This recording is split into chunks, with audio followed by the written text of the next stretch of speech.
श्री शिवाय नमस्तुभ्यं। दोस्तों, इस वीडियो में हम बात करने वाले हैं कि सावन मास में वह कौन सी 3 चीज है जो भूलकर भी नहीं खाना चाहिए, जिससे हमें भयंकर से भयंकर पाप लगता है और भोलेनाथ हमसे रूठ जाते हैं। दोस्तों, उससे पहले हम जान लेते हैं सावन मास कब से शुरू होगा और सावन मास में कितने सोमवार हैं तथा कितने मंगला गौरी व्रत रखे जाएंगे। इस साल का श्रावण मास 22 जुलाई 2024 से शुरू होगा और 30 दिन यानी लगभग 1 महीने बाद 19 अगस्त 2024 को खत्म होगा। इस माह में भगवान शिव को प्रसन्न करने के लिए शिव भक्तों के द्वारा विधि विधान से पूजा अर्चना की जाती है। साथ ही सावन सोमवार का व्रत रखा जाता है। इस पूरे माह में देश भर के शिव मंदिरों में भक्तों की काफी भीड़ देखने को मिलती है।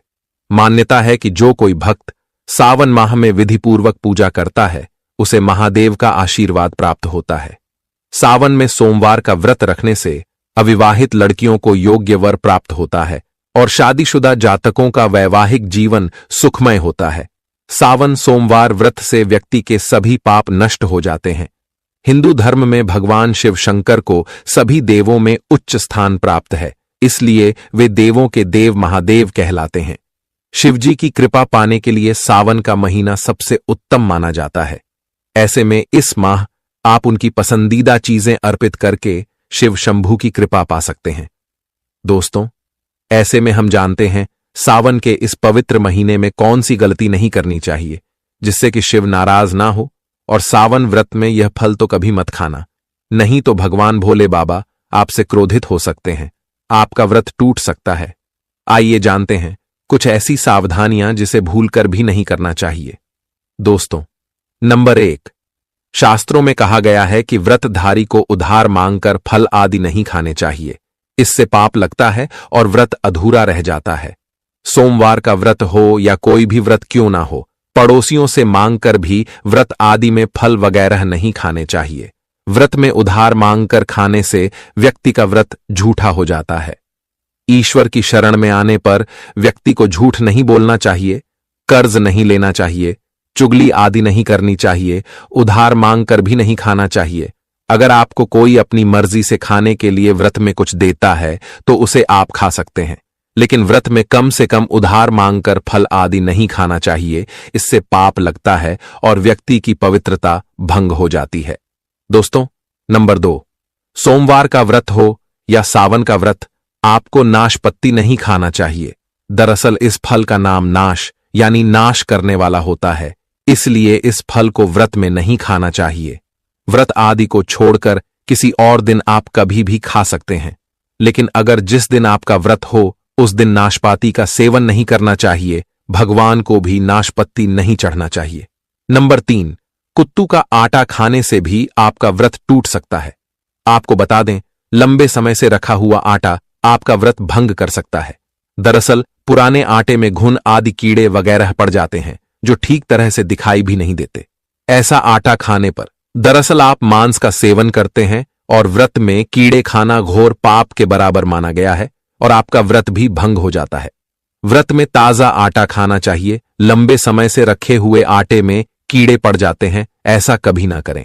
व्रत हमेशा शुद्धता में ही रखना चाहिए।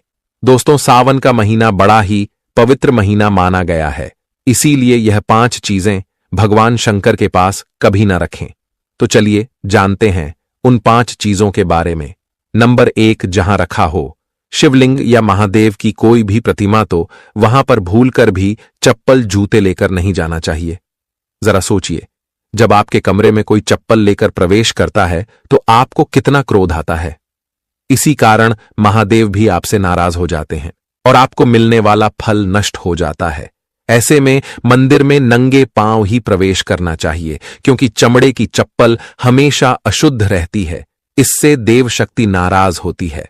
नंबर 2, अक्सर महिलाओं को मासिक धर्म आ जाता है और वो बिना किसी को बताए पूजा पाठ कर लेती है, जो कि शास्त्रों में वर्जित माना गया है। इस समय महिलाओं को जानकर भी अनजान नहीं बनना चाहिए। अगर आपको मासिक पीड़ा है तो घर के बने मंदिर में या बाहर बने मंदिर में कभी प्रवेश नहीं करना चाहिए। इससे देव शक्तियां नाराज होकर आपसे क्रोधित हो सकती है। ऐसे समय में शिवलिंग को छूना घोर पाप के बराबर माना गया है। जरा सोचिए, ऐसी अवस्था में जब महिला को बुरा लगता है तो ईश्वर को कितना बुरा लगेगा। इसीलिए महिलाओं को ऐसी अवस्था में मंदिर यात्रा, घर में पूजा पाठ, भगवान की प्रतिमा को छूना या तुलसी में पानी भी नहीं डालना चाहिए। तुलसी का पौधा भी सूख जाता है।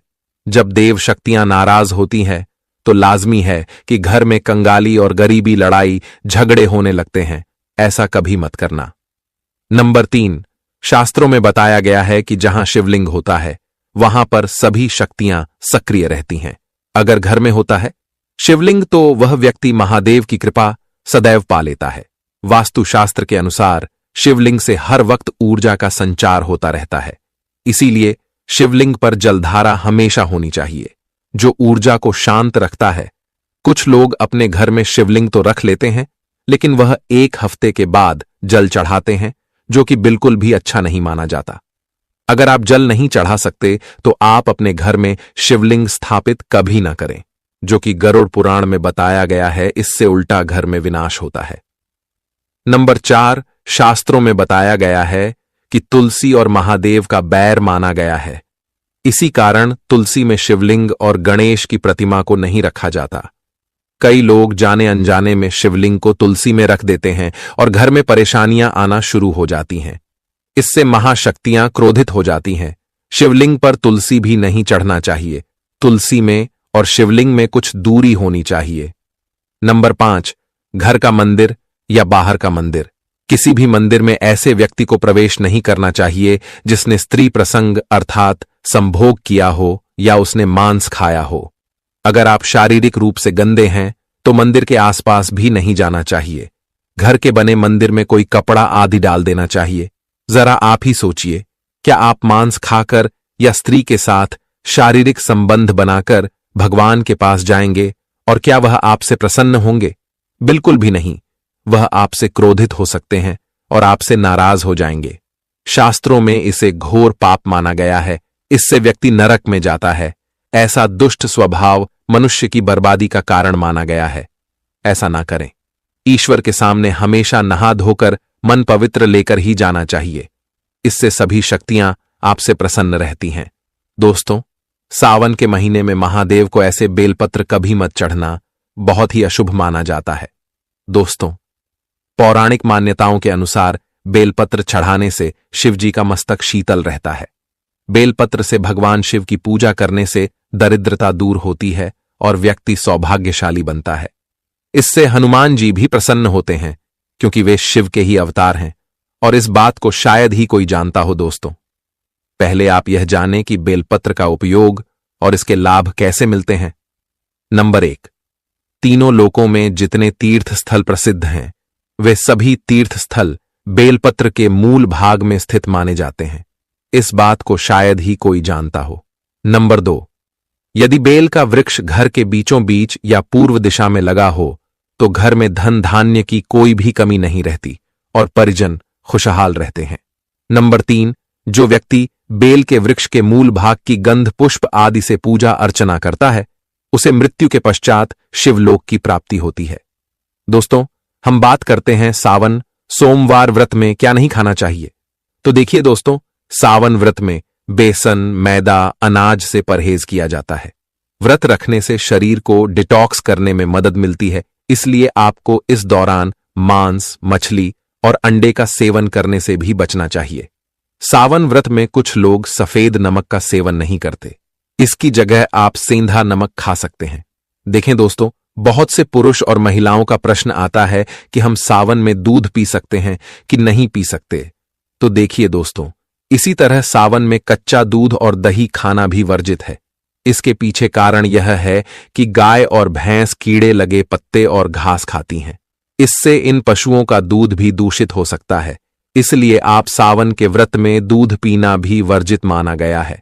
दोस्तों, वीडियो में आगे बढ़ने से पहले आपसे निवेदन है कि कमेंट बॉक्स में हर हर महादेव और माता पार्वती का नाम लिखें। दोस्तों, आगे वीडियो में हम बात करने वाले हैं कि सावन महीने में सुहागिन महिलाओं को यह काम जरूर करना चाहिए, जिससे उनके परिवार में सुख समृद्धि बनी रहती है तथा पति की लंबी आयु में वृद्धि होती है। दोस्तों, आज हम आपको बताएंगे कि इस सावन के महीने में विशेष तौर से सुहागिन महिलाएं कुछ ऐसे कार्य करें, इससे उनके घर परिवार के अंदर खुशियां देखने को मिले और उनकी गृहस्थी बहुत अच्छे से चले। सुहागिन महिलाओं को सावन के महीने विशेष के अंदर कुछ ऐसे कार्य जरूर करने चाहिए जिससे उनके जीवन में सफलता प्राप्त हो और उनकी घर गृहस्थी बहुत ही अच्छे तरीके से चले। तो दोस्तों, बात करते हैं ऐसे कौन से कार्य है इस सुहागिन की महिलाओं को विशेष तौर से सावन के महीने के अंदर करने चाहिए। दोस्तों, सबसे पहला कार्य है कि सुहागिन महिलाएं, जब भी आप सोमवार का व्रत रखती हैं और सावन के सोमवार शिवजी को जल अर्पित करती हैं, सुहागिन महिलाएं बाल जरूर धोएं। दोस्तों, सुहागिन महिलाएं बिना बाल धोए सोमवार का व्रत नहीं रखें। सुहागिन महिलाएं अगर सावन महीने में सोमवार व्रत बाल धोकर व्रत रखते हैं तो उन्हें उनका फल या जो भी विश है वह भगवान भोलेनाथ पूरा कर देते हैं।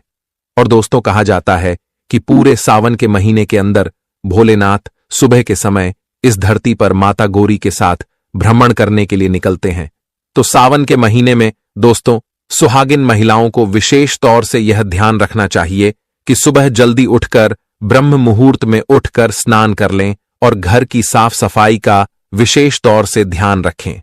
अगर आप अपने घर की साफ सफाई का ध्यान नहीं रखेंगे तो हो सकता है कि भोलेनाथ आपके घर के अंदर प्रवेश नहीं करें, या भोलेनाथ की जो आपने भक्ति की है उसका खुश होकर परिणाम आपको नहीं मिले। इसीलिए आपको सावन के पवित्र महीने के अंदर अपने घर की साफ सफाई का विशेष तौर से